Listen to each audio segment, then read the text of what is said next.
So Catel's goal in his study of personality was to be able to predict how a person will behave in response to a given stimulus situation. Cattell का major goal उनकी personality की theory में है कि predict कर पाना कि कैसे एक व्यक्ति जो है वो किस तरह से रिस्पॉन्स करेगा गिवन स्टिमुलस जब उसे दिया जाए, right. So Cattell made no reference to changing or modifying behaviour, right. उन्होंने बिल्कुल बात नहीं की है कहीं पर भी चेंज या मॉडिफाई करने की बिहेवियर कि अनडिज़ायरेबल टू डिज़ायरेबल में चेंज कर देना. ना ही उन्होंने बात की है कि अब नॉर्मल बिहेवियर को नॉर्मल मतलब पर्सनालिटी वो कहते हैं कि उन्होंने कहीं भी मॉडिफाई करने की बात नहीं कही है बिहेवियर को, ठीक है. क्यों? उनका कहना है जैसे लाइक बाकी थियरिस्ट तो करते हैं ना बात की चेंज कर सकते हैं आप, मॉडिफाई कर सकते हो पर्सनालिटी बिहेवियर को at least, but that's not what he stated. उनके सब्जेक्ट्स नॉर्मल इंडिविजुअल्स ही थे and his aim was to study personality. He stated कि उनका एम पर्सनालिटी को स्टडी करना है ना कि ट्रीट करना, बिकॉज वो मानते थे कि it's was impossible to attempt to change personality before even understanding it fully. उनका मानना यही था कि अगर आप पता ही नहीं है अभी आपको फुली पर्सनालिटी क्या है, so how could you change it. So it's impossible to attempt to change personality before being able to understand it. We will talk about कि कटेल ने वैसे तो उनका मेथड ऑफ इंक्वायरी जो है वो साइंटिफिक रहा है. So he use scientific inquiry to develop his theory of personality. Scientific methods का यूज़ करना चाहते थे वो. He used inductive method of scientific inquiry to develop his theory of personality. उन्होंने इंडक्टिव मेथड का इस्तेमाल किया साइंटिफिक इंक्वायरी का so as to develop his theory and he gathered large amount of data using factor analysis. उन्होंने बहुत सारा data इकट्ठा किया, फैक्टर एनालिसिस का यूज़ किया on that data, looking for clusters, like while he was looking for the clusters, तो उन्होंने factor analysis का इस्तेमाल किया, लार्ज अमाउंट ऑफ डेटा भी इकट्ठा किया. सो फॉर कटेल personality was which permits the prediction. हमने बात कर ली कि पर्सनालिटी उन्होंने कहा कि prediction of what a person will do in a given situation वही पर्सनालिटी है. यही हमारा मकसद है. Goal of personality is this, right. The goal in study of personality is to be able to predict how person will behave in response to given stimulus situation. उसके अलावा उन्होंने कहा कि goal in psychological research in the area of personality is कि कुछ ऐसे laws बनाना जिसके द्वारा हम ये बता सकें कि what different people will do in all kinds of social and general environmental situations. उनका ये भी मानना था कि हमारा एक गोल साइकोलॉजी में साइकोलॉजिकल रिसर्च जो हो रही है पर्सनालिटी के एरिया में उसका एक मेजर रोल है कोई ऐसे लॉ इस्टेब्लिश करना about what different people will do, कि अलग अलग लोग क्या करेंगे in all kinds of social and general environmental situation, कि अलग अलग लोग कैसा बिहेवियर शो करेंगे in social as well as in general environmental situation. Cattell ने 35 प्राइमरी फैक्टर्स दिए, प्राइमरी ट्रेट्स दिए. तो he gave 35 primary traits and he developed a scale called the 16 PF. उन्होंने 16 सोर्स ट्रेट्स दिए, साथ ही उन्होंने एक 16 PF नाम का एक स्केल भी डेवलप किया which was design to access the different source trait, 16 different source trait that he gave. Now उन्होंने जो ट्रेट्स को लाइक काइंड ऑफ कैटेगराइज किया है, 9 अलग वो बनाए हैं, कैटेगरीज बनाई हैं ट्रेट्स की. पहले तो कैटेल की डेफिनेशन की बात करते हैं. Now according to Cattell traits are hypothetical mental structures. Cattell मानते हैं ट्रेट्स क्या हैं, मेंटल स्ट्रक्चर्स हैं जिनको कि आप इन्फर कर सकते हो from the behaviour, right. So cattail कहते हैं ट्रेट मेंटल स्ट्रक्चर है, हाइपोथेटिकल मेंटल स्ट्रक्चर है जिसको हम जान सकते हैं, इन्फर कर सकते हैं from the behaviour which predisposes person to behave uniformly across various situations and circumstances. अब इसको हम समझेंगे. कैटेल ट्रेट को डिफाइन करते हैं कि कि ट्रेट क्या है, एक मेंटल स्ट्रक्चर है या एक इन्फ्रेंस आप इसको कह सकते हो, that is made from observed behaviour.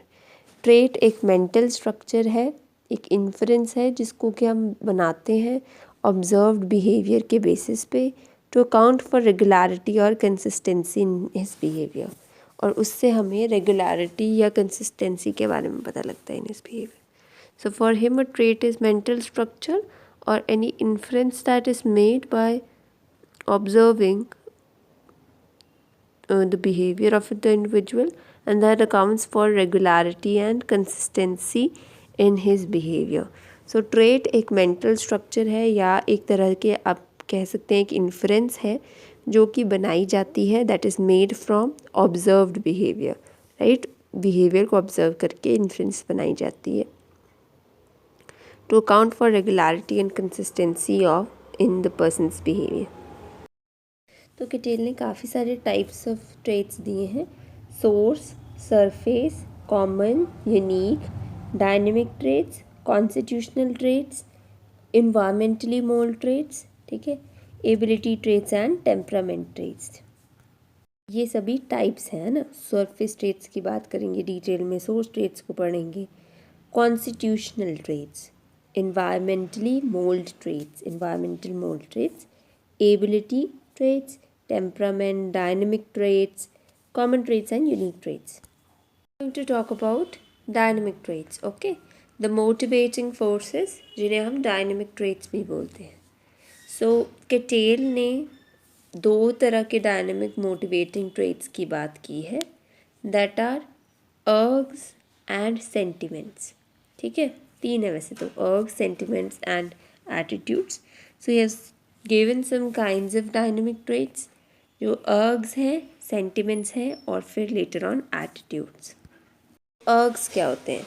अब कैटेल ने ये स्टेट किया कि humans innately driven होते हैं urges के द्वारा. So he stated that humans are innately driven by urges, which means goals were created because of the basic motivators. जिसका मतलब है कि goals हम create करते हैं because of basic motivators. So urges means goals were created because of basic motivators. So cattail utilize करते हैं urge term को to indicate the notion of drive and instinct. So he utilizes this term called urge to indicate कि कुछ drive होता है, कुछ instinct होता है. So he utilize this term urge to indicate the notion of drive and instinct, ठीक है। Cattail utilise करते हैं urge टर्म को ये बताने के लिए कि ड्राइव क्या होता है या इंस्टिंक्ट क्या होता है। कैटेल ने urge इस टर्म को यूटिलाइज किया to indicate notion of drive या इंस्टिंक्ट को, राइट। ड्राइव या इंस्टिंक्ट को उन्होंने जिस टर्म में समझाया उसको उसने urge लेबल किया। Now there are driving forces और instinctual energy source for behaviours. Urges क्या होते हैं? बेसिकली हमारी ड्राइविंग फोर्स या इंस्टिंक्चुअल एनर्जी सोर्स होते हैं बिहेवियर्स के लिए। The fundamental unit of motivation that stirs us towards a specific goal. आप कह सकते हो ये इंस्टिंक्चुअल एनर्जी या ड्राइविंग फोर्स है, right, towards a behaviour. So ये फंडामेंटल यूनिट ऑफ मोटिवेशन है, right.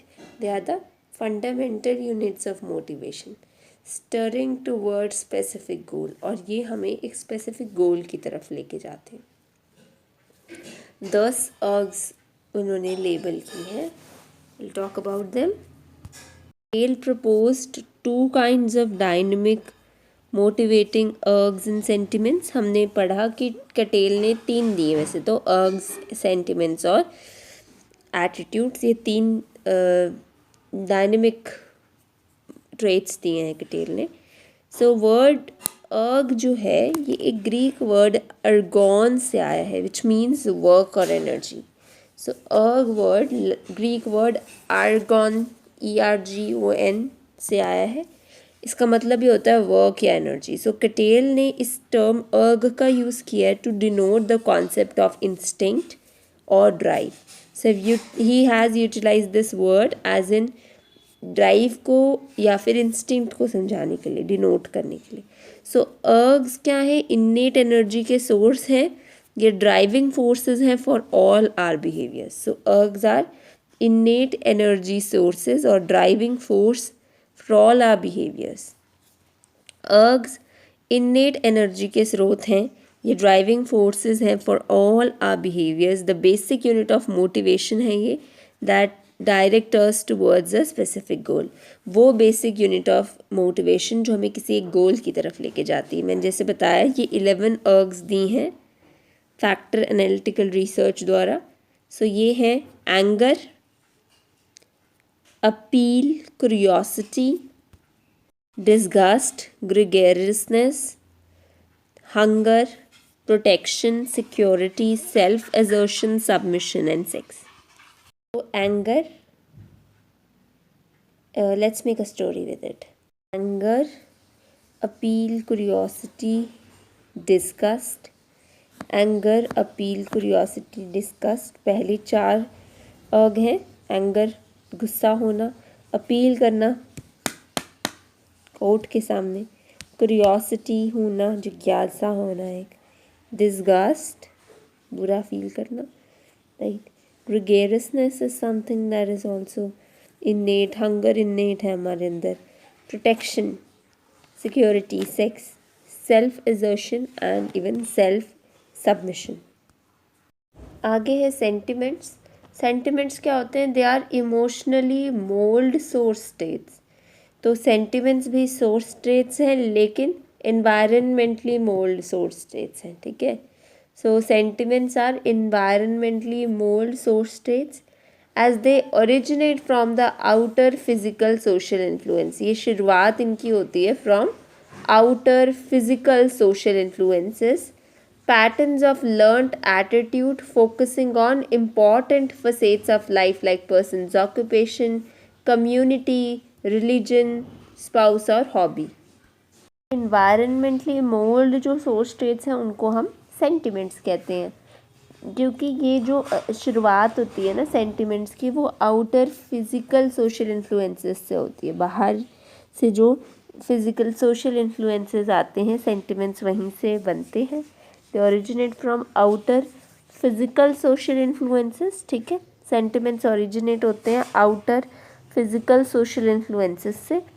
The patterns of learned attitudes, आप कह सकते हो ये patterns हैं of learned attitudes focusing on important facets of life, जैसे person का occupation क्या है, community, religion, spouse और hobby.